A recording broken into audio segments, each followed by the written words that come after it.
Joining me is Angela Wambui, the lady responsible for my outfit today. Check it out on our social media at SpiceFMKE or on my Instagram at Olivia Otieno. Good morning, Angela. Good morning, Olivia. So excited to be here. I'm excited for you to be here as well. You're welcome to keep your mask on or to take it off as you prefer. Okay. No pressure. Thanks. So what is your background? Let's start with your design background first. Yes. So my journey in fashion design actually began all the way in Seattle, Washington. And that's where I dibble-dabbled in pageants. Pageantry is a very big part of my life. And through pageants, I learned, my flair for fashion. Also, my mom was a jewelry designer. So I got a lot of my creativity from her. Anytime I'd be competing in any pageants, my mother was my costume designer. Because, of course, when you're out there to compete, you don't want anyone else looking like you. Yes. The only experience I have with pageants is watching toddlers in tiaras. Oh, yeah, okay. We haven't taken it that far. But also, when you say dabbled, you actually won a crown, didn't you? Yes. I am a former Miss Kenya USA. And, it was such a great experience because it represented my dual cultural experiences, being both a Kenyan and also being an American. What was it like being a Kenyan during the Obama administration in the U.S.? Amazing. Like, everyone would be like, oh my gosh, how does it feel? How does it feel? Just because everyone's like, oh, you're Kenyan American. How does it feel to have him in the White House? Yeah. But it was a very euphoric feeling. I actually attended inauguration. That was back in 2009, ages ago.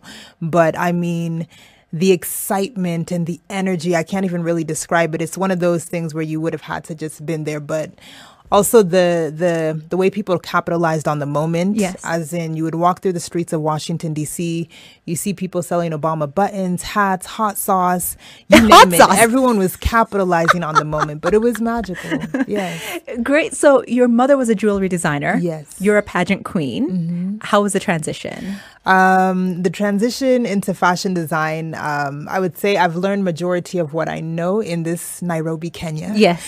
Landing in Nairobi and actually ending up living here eventually was never in my plans, but yes. #, God's plan. It is. And so when I got here, actually one of my first gigs that I ever got was through this fashion expo that used to happen at Westgate. Yes. So Pinky Gelani gave me my first emceeing gig. What's up, Pinky? What's up, Pinky? And that is where my journey began in the fashion scene because I hosted that fashion show and then, everything became a domino effect. I'm more in the fashion circles hosting, I became a fashion MC. Yes. And, naturally the creativity just rubbed off on me. I learned downtown Nairobi. I know it with my eyes closed. Okay. So everywhere from Nairobi textiles to Isili, everywhere where you need to get a textile in this city. Okay, how do you negotiate with the accent? Because I find it a challenge. So, negotiating is such a big part of Kenyan culture. Yeah. Like nothing will ever be the actual price No. that's listed. So it's like a tango of sorts, yes. So you ask someone, pesa ngapi? Yeah.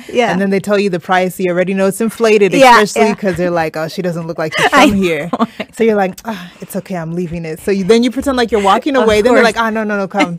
Rudy, Madam Rudy. Exactly. So, I mean, my Swahili was not that great moving here. But I've learned through the negotiation, yes. On the streets, you learn what you need to know. So how do you go about selecting fabric and coming up with your patterns and your designs? So for me, I feel like fashion design is a very emotional process for me because it's something that comes from within.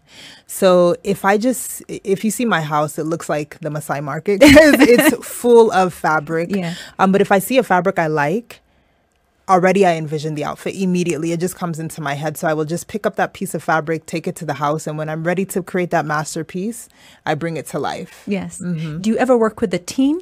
Yes, definitely. I have a team because, in this Nairobi, I feel like everyone hustles and you wear many hats. So you don't just do one thing. Yes. So yes, I do have a fabulous team, an assistant. I have a team of fundis that I also work with. Yes. So, that allows me to do many other things. How challenging, and I don't want to get too much into this, but how challenging was 2020 for you and the whole pandemic? Surprisingly, I would say work-wise, it was actually a good year for me. Okay. Ironically, because you're blessed. Very, very. 2020 was a very odd year because there was so much stillness. But also I believe in the phrase carpe diem. Me too. And so as a fashion designer, I just adapted to the market needs, and I got into creating face masks. And, luckily for me, I got to do a lot of masks for export. Yes. I have a lot of family in the States, and there was mask shortages in some major U.S. cities. Yes. And so I just hopped on that and I started shipping masks out. I'm so impressed that we're manufacturing masks in Kenya and exporting them to the U.S. Definitely. Incredible. Continue. Definitely. And also just here, I got to, provide, masks for people that I work with, and just word of mouth, know, and so I got to play a role in helping people. Well, that keep shows themselves safe. you're very, very adaptable as well. So you don't just design, you also co-founded an organization. Yes. Tell me about Heels for Pads. So Heels for Pads is an organization that was born out of our mother organization called Sister Speaks Global, which is a women's events planning company. And we actually just celebrated our 2-year anniversary on the 13th of May. And initially when we started, it was just meant to be a 1-month thing, because the month of May is Menstrual Hygiene Day on the 28th. Yes, it is. We're going to be celebrating that here as well on Double O Direct. Yeah, that's definitely. What I love to hear. And so basically we were just going to, raise as many pads as we could in a month. But then we're like, okay, we need to make it interesting. And so we came up with the idea of providing high heels that women can buy from us in exchange for sanitary napkins. So the currency for buying pads from us is pads. And when we did the currency for buying heels from you is pads? Yes. All right. The currency for buying heels from us is pads. Yeah. Yes. So it's a somewhat of a barter trade, if you will. Yes. But, when we started, the response was so overwhelming. And when we began distributing the pads and seeing who our beneficiaries were and understanding their story and their struggles, we were just blown away. So there's some things you can't see in life and act like you never saw. Okay. So we'd meet young ladies that would, use alternatives. So when you realize period poverty actually exists and it's real, and you're meeting young women that use alternatives such as like dried cow dung instead of a pad, or you meet a girl that's sitting on the sand for 3 days because she can't access a pad. And there are really extreme issues where transactional sex happens just so girls can buy pads. And it's mind-blowing. I'm like, on average, the market price of a packet of pads is 50 bob. Yeah. Oh my. Yeah. And that should not be happening to our women and girls. And so, myself, along with my founders, Monica Muhoya and Angela Waweru, we just said, you know what? We're going to do something about this, and we are going to take on this mission to speak on behalf of those who feel that they may not have a voice, or for those that may not have access. Let's do our part. So how does it actually work?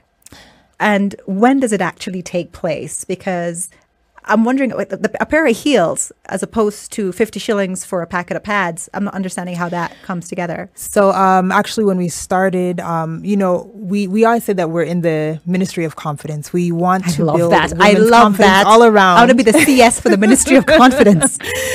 So initially, when we started, our concept was, there may be a university student out there who can't afford to pay $2,500 or $3,000 for a brand new pair of heels, but she can spare maybe like 600 bob to buy a pair of heels. So essentially, we are selling our heels on average at 600 bob, and that 600 shillings will in turn help cover a girl's menstrual needs for at least 1 year. And now this other, woman that's buying this heel at a reduced market price also has the opportunity to take these heels and walk a mile in someone else's shoes. It gives her that confidence on her first job interview, or for that final presentation she has to do for her dissertation or whatever. But when you walk in a pair of heels, you walk a little differently. You do, trust me. It gives you a little bit of stature. It does. And so pretty much that was our mission. Empower the women that are buying these heels, and also, as they are shopping, they're shopping with a purpose, and they're actually helping another sister somewhere in this country. I love that intention. I love the concept. So how can people support? How can people get in touch? Definitely. So we are on Instagram at Heels with the number 4 pads. So that's HELLS, the number 4 and the word pads. You can also reach us on our website at sisterspeaksglobal.org. And we're also on Twitter as well at SisterSpeaks254, and Instagram SisterSpeaks254. And we do We have a pay bill and everything. So just visit our website and our different social media pages and you'll be directed there. But I want to proudly say, as we mark our 2-year anniversary, we've been able to help 12,512 girls to date. That's incredible. We've been able to visit 10 counties in Kenya. Yes. And, the mission will continue.